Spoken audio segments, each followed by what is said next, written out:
I've already reviewed the Razer Viper, so this is just an update video, but I didn't do the usual size guide in the last, so let's start with that. I'd say for palm, it's a low mouse, so under 17.5 centimeters, and claw and fingertip, between 19.5 and 21.5. As always, I recommend going for as small as possible, but this is a great medium size, so should suit a lot of people. If you want the shape explanation and all that, I'll leave that video link in the description. Okay, now for some differences. They removed the side buttons on the right, which means they can increase the size on the side buttons on the left. I only suggested they make them tight against the body, so that it could be an ambidextrous mouse. Buttons on the right tend to get in the way of grips. So, good news for those that complained, these are bigger, much better than before. It has the new generation Razer optical switches, so here's a listen to the clicks.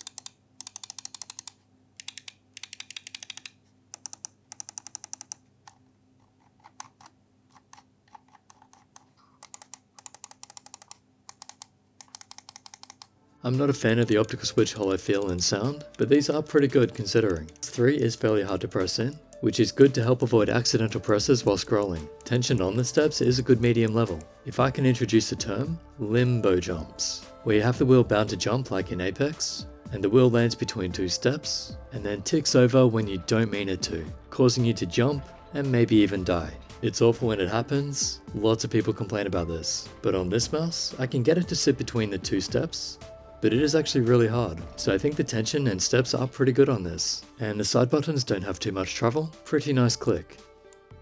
Build quality seems solid. I've had this mouse for about a year, used here and there, no rattles on mine.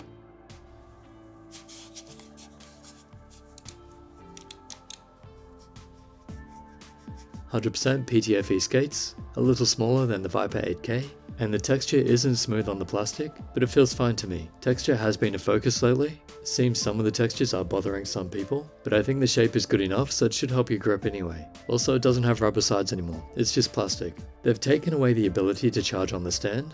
Unfortunate, I know, but it's most likely because this is aimed at the pros, because the weight is now only 58 grams. And the only reason I put the G Pro X above this mouse was because of the weight difference. Now that this is in line with the G Pro X, and the Starlights from Mouse are discontinued, the Viper now gets the top spot. The balance point using 3-finger grip is about here, so pretty much perfect. And the cable is a soft braid, and it's compatible with the 4000Hz dongle. But if you have problems connecting it, for a start, make sure you have a second mouse, because it won't work while pairing. Then go to the main area of Synapse, and get the firmware update. It'll take you to a website, install that, then try to connect it again, and that should work. Battery life is up to 80 hours. I didn't test that thoroughly, but I didn't have to charge it too often. I'm pretty sure you can get that if you really try. Sensor wise, barely worth talking about, all seems good. So just a reminder, don't stress about mouse sensors these days in the top mice. Any on my list will be almost flawless performance wise. As for price, these have been out for a while now, so you can usually find them on special, but the price seems pretty standard anyway. So the main takeaway from this video, if you loved the original Viper, but you wanted something even more geared toward competitive play, and like me you prefer the shape of the Viper over the Superlight, then this would be the one to go for. Amazing tech, amazing mouse, even with a few features removed, the changes have made this a much better choice in my opinion, and rightfully takes a spot above the other mice. Hope that helps. Thanks to Razer for sending it out.